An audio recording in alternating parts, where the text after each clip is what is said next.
You've got great ideas that you want to propose.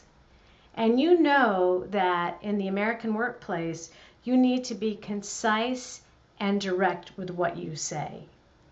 And if you come from a culture like Italy, that's a high context culture, you're accustomed to giving your information in another way.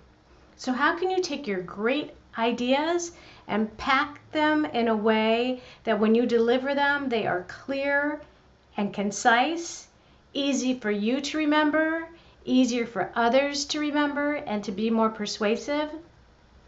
Try using frameworks. Hi, I'm Debbie Cordigiani. Welcome to my YouTube channel. I help Italian professionals become more effective, confident communicators in the American workplace so they can access even greater opportunities in their career here in the USA.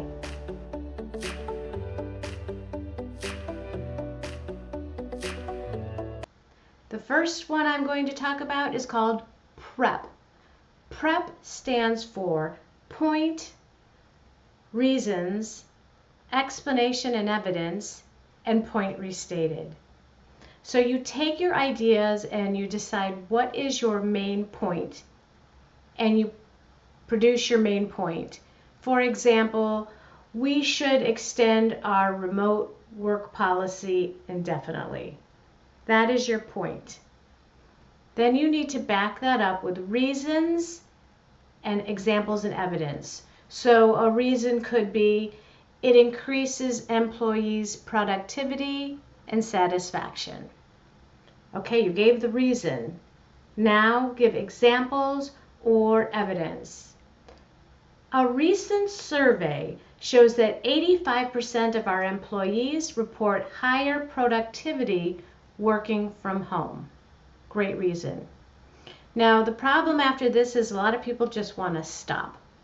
But Americans like to tell you what they're going to say, tell you, and then remind you what they said. It might feel redundant for somebody who's from a high context culture, but it really makes your message more impactful. So you're going to restate your point again, but in different words. Therefore, extending remote policy work will help us retain talent and maintain high performance. I'm going to read it all together now. After we've broken it down, what would the flow sound like? We should extend our remote work policy indefinitely. It increases employee productivity and satisfaction. A recent survey shows that 85% of our employees report higher productivity working from home. Therefore, extending the remote work policy will help us retain talent and maintain high performance. So this is a great general technique, especially when you're presenting an idea at a meeting. Maybe you've had a few minutes to think about it and you put this together. PREP. Point, reasons, examples or evidence, and point restated. Another framework you can use is when you want to discuss a problem your company's having and your proposed solution. This is called problem, solution, benefit.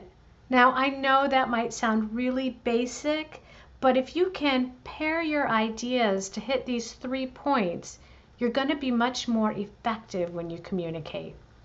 So let's say, for example, that your company is having some trouble with customer service response time. The first thing you want to do is state the problem. So for example, the problem is our customer service response time is too slow, leading to customer dissatisfaction. Then you want to say what your solution is.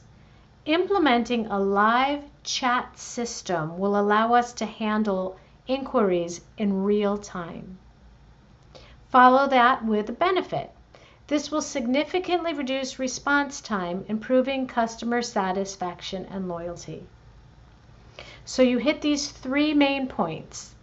Now, I'm going to say them all together, and I might add some transition words like and so, or as a result, words like that to make it all flow more smoothly.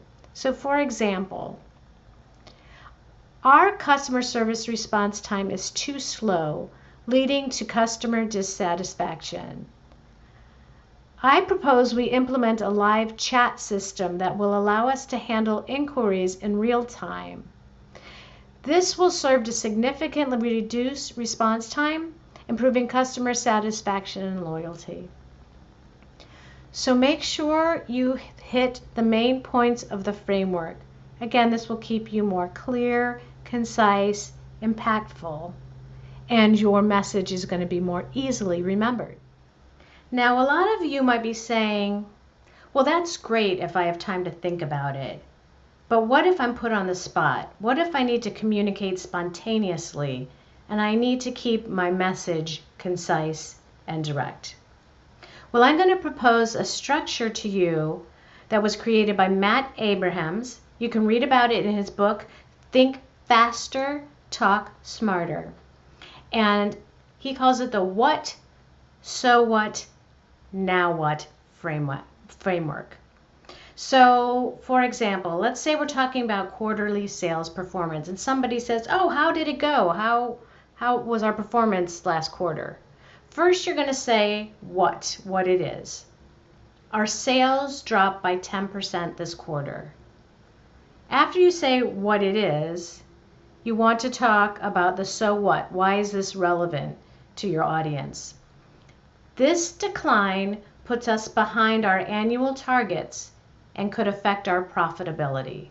So that is the so what. That's how it affects your audience. It puts you behind the annual target and could affect profitability. The now what talks about what should people do with this information? What are the future decisions? Now what? To address this, we need to focus on improving lead generation and launch a new market campaign to boost next quarter's sales. So again, think about the possibility that someone spontaneously just says, hey, how was the last quarter? This is what you could respond. Our sales dropped by 10% this quarter. This decline puts us behind our annual targets and could affect our profitability. To address this, we need to focus on improving lead generation and launch a new market campaign to boost next quarter's sales. So again, what, so what, now what? Using frameworks like these can help you to be a more effective and confident communicator in the American workplace. Try them out and then let me know how it goes.